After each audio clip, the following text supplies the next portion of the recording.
Hi అండి, ఎలా ఉన్నారు అందరూ? అందరూ ఎండాకాలంకి ఐస్ క్రీమ్స్ తింటున్నారు కదా. ఎక్కువగా ఐస్ క్రీమ్స్ తినకండి, ఇలా సగ్గుబియ్యం పాయసం అనేది చేసుకొని తినండి.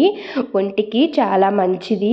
వేడున్నా సరే చాలా త్వరగా కొట్టేస్తుందండి.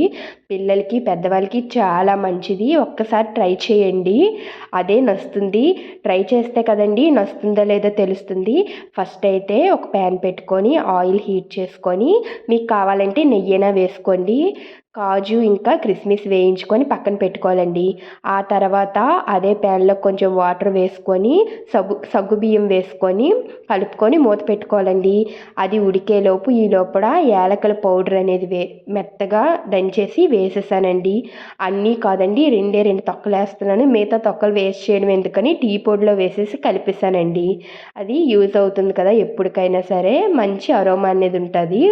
మీరు కూడా అలాగా యాలకుల తొక్కలు అనేవి పడేయకండి, టీ పొడిలో వేసేయండి. మనకి అప్పుడు యూస్ఫుల్గా ఉంటుంది. వేస్ట్గా పడేస్తే ఏమొస్తుందండి.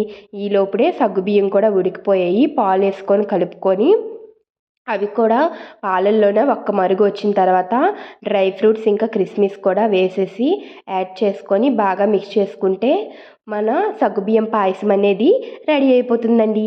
ఇదేంటి పంచదార వేయకుండానే రెడీ అయిపోయింది అంటున్నాను అనుకుంటున్నారా? నేనైతే షుగర్ ఒకటి ఆన్లైన్లో బుక్ చేశానండి.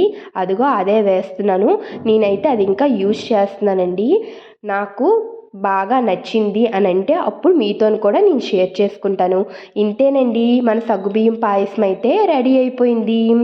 మీరు కూడా ఎండాకాలంకి తప్పకుండా చేసుకొని తినండి.